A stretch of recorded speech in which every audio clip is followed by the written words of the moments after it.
الله أكبر الله أكبر الله أكبر الله أكبر عدد من أمن البيت الحرام من الملك والإنسان. الله أكبر عدد من طاف بالبيت العتيق وخضع لربه واستكان. الله أكبر عدد ما يتقرب به إلى الله من أضحية وقربان. الله أكبر كبيرا والحمد لله كثيرا وسبحان الله بكرة وأصيلا. لا إله إلا الله وحده صدق وعده ونصر عبده وأعز جنده وهزم الأحزاب وحده.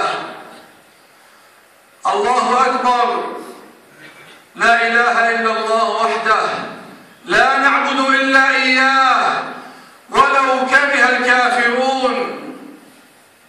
الله أكبر وله الحمد نحمده ونستعينه ونستهديه ونستغفره ونعوذ بالله من شرور أنفسنا وسيئات أعمالنا. من يهد الله فلا مضل له ومن يضلل فلا هادي له وأشهد أن لا إله إلا الله وحده لا شريك له وأشهد أن سيدنا وسندنا وقائدنا وقدوتنا محمدا عبده ورسوله وصفيه ونجيه وخليله. وارض اللهم عن أبي بكر وعمر وعثمان وعلي وعن الصحابة والتابعين ومن تبعهم بإحسان إلى يوم الدين. أوصيكم عباد الله ونفسي الخاطئة المذنبة أولا بتقوى الله العظيم وطاعته ولزوم أوامره وكثرة مخافته، وأن نوالي من والى الله وأن نعادي من عاد الله، فإنها شعار المؤمنين ودثار المتقين ووصية الله تعالى في وفيكم أجمعين أيها المؤمنون. أما بعد، فيا أحباب المصطفى محمد صلى الله عليه وسلم، ها نحن نعيش اليوم يوما مباركا طيبا عند الله تعالى. نعيش يوما يقول جمهور علماء المسلمين إنه خير الأيام عند الله تعالى، وذلك لأن النبي صلى الله عليه وسلم يقول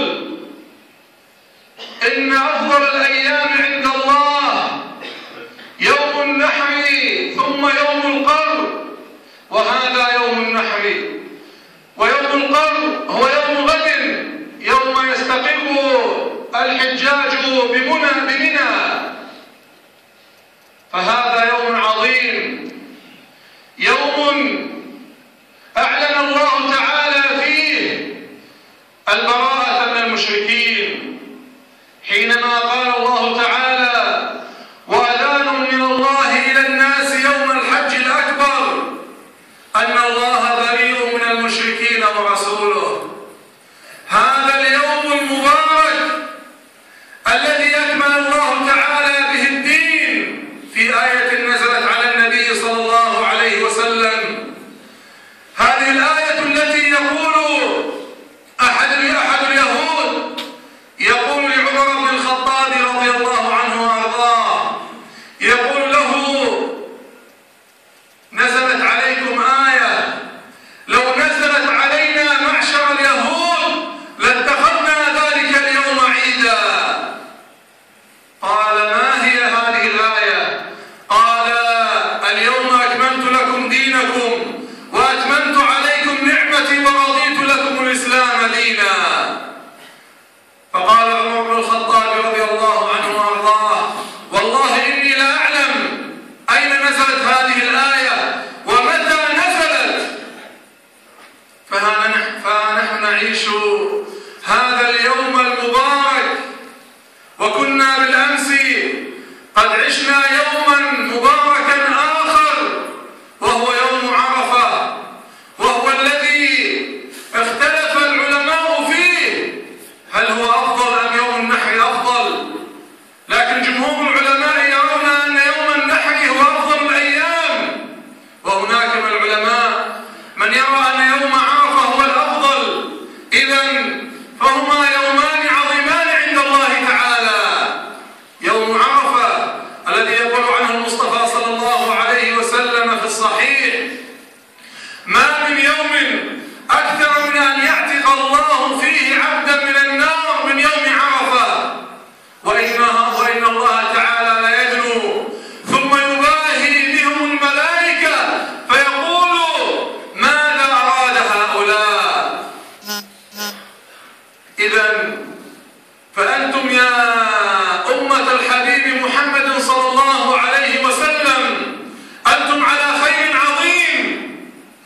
إذن فنحن اليوم نعيش يوم النحر، وكما قلنا هو أعظم الأيام عند الله تعالى، لأنه يشتمل على كثير من أعمال الحج، من أعمال تلك الفريضة العظيمة عند الله تعالى من فرائض الإسلام، تلك الفريضة التي أمر بها ربنا تبارك وتعالى من فوق 7 سماوات. وحينما قال ولله على الناس حج البيت من استطاع إليه سبيلا ومن كفر فإن الله غني عن العالمين. وقال وأذن في الناس بالحج يأتوك رجالا وعلى كل ضامر يأتين من كل فج عميق ليشهدوا منافع لهم. تلك الفريضة العظيمة من فرائض الإسلام التي نسأل الله تعالى أن يرزقنا جميعا أداء تلك الفريضة وزيارة بيته الحرام وزيارة طيبة المطيبة، زيارة مدينة رسول الله صلى الله عليه وسلم لطيبة عرج إن بين قبابها حبيبا بأدواء القلوب طبيب. إذا لم تطب بطيبة عند طيب به طابت الدنيا فأين تطيب؟ إذا لم يجب ربنا في حيه الدعاء ففي أي حي للدعاء يجيب؟ فيا ساكني أكناف طيبة كلكم إلى القلب من أجل الحبيب حبيب صلى الله عليه وسلم. نسأله تعالى أن يرزقنا زيارة بيته الحرام وأن يرزقنا زيارة نبيه صلى الله عليه وسلم. الإمام مالك رحمه الله تعالى في كلمة جميلة يقول ويخاطب من لم يكتب الله تعالى له زيارة بيته الحرام، يوصيه بعدة وصايا يستوحي هذه الوصايا من أعمال الحج. فيقول رحمه الله تعالى الإمام مالك يقول من لم يستطع الوقوف بعرفة فليقف عند حدود الله الذي عرفه. يخاطب من لم يذهب لبيت الله تعالى ويقول له أنت في مكانك وفي محلك تستطيع أن تؤدي الكثير من الأعمال، فإن لم تستطع أن تقف بعرفة مع حجاج بيت الله تعالى فعليك بالوقوف عند حدود الله تعالى الذي عرفته جيدا. عرفت ربك فعليك أن تقف عند حدود الله تعالى، عند حدود الله. تعرف أن الله تعالى وضع حدودا فلا تنتهكها، كما قال عليه الصلاة والسلام إن الله فرض فرائض فلا تضيعوها وحد حدودا فلا تنتهكوها. فلا تنتهك حدود الله تعالى، عليك أن تكون واقفا عند حدود الله تعالى لا تتجاوزها حتى لا تقع في معصية الله تعالى. وكلنا يعرف حدود الله، كلنا يعرف الحلال من الحرام، فعلينا أن نقف عند حدود الله تعالى. يقول الله تعالى محذرا ومن يعص الله ورسوله ويتعد حدوده يدخله نارا خالدا فيها وله عذاب مهين. الذي يتعدى حدود الله تعالى يتوعده بنار وبعذاب مهين. فعلينا إخوة الكرام أن نقف عند حدود الله، أن نعمل الحلال ونبتعد عن الحرام. علينا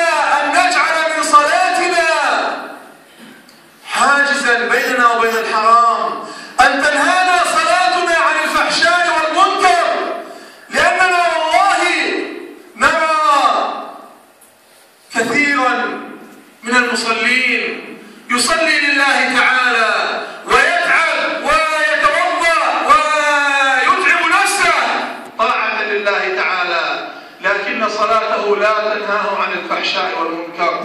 ونرى ونسمع عن الكثير من الذنوب وعن انتهاك حدود الله تعالى، ونرى ما نرى من أكل للحرام، من اعتداء على أعراض الناس، نرى ما نرى من إشاعة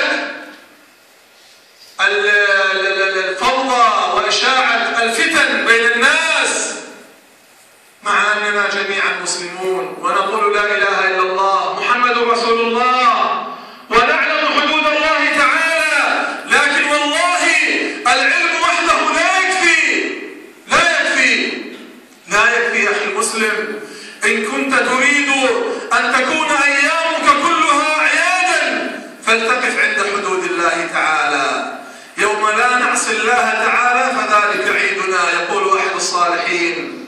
فتستطيع أن تجعل من كل يوم عيدا لك أخي المسلم حينما لا تعصي الله تعالى. فحينما لم تستطع الوقوف بعرفة فعليك بالوقوف عند حدود الله، عند حدود الله. ويقول الإمام مالك رحمه الله تعالى: ومن لم يستطع المبيت بمزدلفة فليبت عزمه على طاعة الله ليقربه ويزلفه. لم تستطع أخي المسلم أن تبيت بمزدلفة مع حجاج بيت الله تعالى، فعليك أن تنوي وتعزم على أن تطيع الله تعالى حتى يقربك الله تعالى عنده ويزلفك، أي يقربك عنده سبحانه وتعالى. فحينما تكثر من الطاعات سيقربك الله تعالى يوم القيامة منه سبحانه.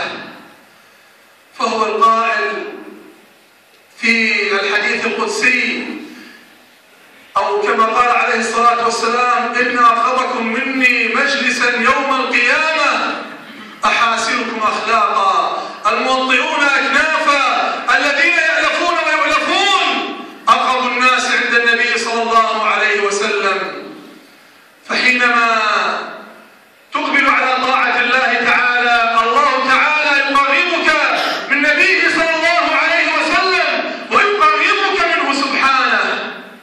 حينما تقبل على طاعة الله، حينما تتعب نفسك، حينما تتيقن أن هذه الدنيا دار تعب وليست دار راحة، فتعمل على أساس هذا العلم، على أساس هذا الفهم لهذه الدنيا، فتطيع الله تعالى وتكثر من طاعة الله تعالى حتى لو أجهدت نفسك فوالله ستكون إن شاء الله تعالى من الفائزين عند الله.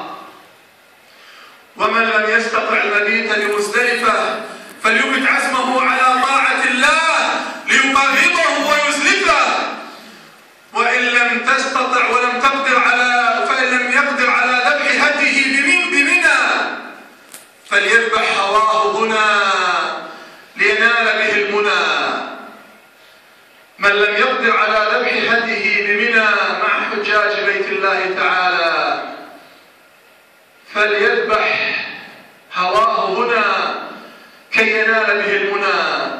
حينما تذبح هواك، حينما يكون هواك تبعا لما جاء به الله، لما امر به الله تعالى ورسوله صلى الله عليه وسلم، فاعلم انك ستنال المنى.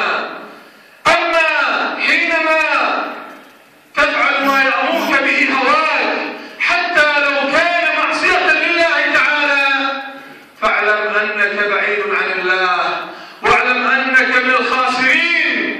لذلك يقول عليه الصلاة والسلام: لا يؤمن أحدكم حتى يكون هواه تبعا لما جئت به. أفرأيت من اتخذ إلهه هواه؟ الله تعالى يتوعد من اتخذ إلهه هواه، يفعل ما يأمره به هواه حتى لو كان معصية. كيف تختبر إيمانك أخي المسلم حينما ترى هواك يريد هذا الأمر، وهذا الأمر تعلم أنه محرم، منه لأنه حرام، حينها اعلم بأن إيمانك تغلب على معصيتك وأن درجتك عالية عند الله تعالى. أما حينما تطيع هواك في معصية الله تعالى فها هنا تحذير من الله تعالى وذم من الله تعالى لمن كان هكذا حاله. ثم أخيرا يقول الإمام مالك رحمه الله تعالى في كلماته الطيبة وفي وصاياه العظيمة، يقول: ومن لم يستطع الوصول لبيت الله لأنه بعيد فليقصد رب البيت فإنه أقرب إليه من حبل الوريد. إن لم تستطع الوصول إلى بيت الله لأنه بعيد والوسائل غير متاحة فاقصد رب البيت، اقصد الله تعالى في أعمالك وفي طاعاتك فإنه أقرب إليك من حبل الوريد. الله تعالى قريب علينا، قريب إلينا، فعلينا أن نقبل على الله تعالى، أن نقبل على الله تعالى بالطاعات. علينا أن نعلن ما دمنا في عيد الأضحى، في يوم الحج الأكبر، في يوم النحر، علينا أن ننحر الشيطان، أن ننحر وساوس الشيطان. علينا إخوة الكرام أن نعلنها توبة إلى الله تعالى. علينا أن نوحد الصفوف ونصفي القلوب. علينا أن نجعل من كل يوم عيدا لنا حينما نبتعد قدر الإمكان عن معصية الله تعالى. علينا أن ندعو الله تعالى بقلوب مؤمنة أن يرفع البلاء عن أمة محمد صلى الله عليه وسلم، أن يرفع البلاء عن بلاد المسلمين، أن يرفع البلاء عن بلادنا التي استباحها أعداء الله تعالى وأعداء نبيه صلى الله عليه وسلم وأعداء صحابة نبيه عليه الصلاة والسلام. استباحوها وفعلوا بها ما يريدون، نهبا وقتلا واعتقالا وإهانات لأبناء هذا البلد. فندعو الله تعالى كلنا أن يفرج الله تعالى عنا ما نحن فيه وأن نصلح شأننا، أن نصلح شأننا، أن نصلح شأننا. إذا لم نصلح شأننا فالله تعالى لن يلتفت إلينا. إن الله لا يغير ما بقوم حتى يغيروا ما بأنفسهم. لن يغير الله تعالى حالنا إذا لم نغير ما بأنفسنا. إذا كنا يحمل الحقد أحدنا على أخيه، فكيف نريد لمن هو عدو لنا أن يحمل الحب والحنان تجاهنا؟ فإن كنا نريد أن يغير الله تعالى حالنا فلنغير من تصرفاتنا لنقبل على الله تعالى ولندعو الله تعالى أن يغير أحوالنا وأحوال المسلمين. فأنت اتجهت إلى الإسلام في بلد رأيته كالطير مقصوصا جناحاه، أينما نظرت إلى بلاد المسلمين رأيت ما رأيت من الجراح ومن القتل ومن الدمار. فندعو الله تعالى أن يكون هذا العيد بداية خير لنا ولجميع المسلمين، وأن يفرج عنا ما نحن فيه، وأن يحمل دماءنا ودماء المسلمين، وأن يخلصنا ويخلص المسلمين من كل العملاء. اللهم آمين. أقول قولي هذا وأستغفر الله فاستغفروه.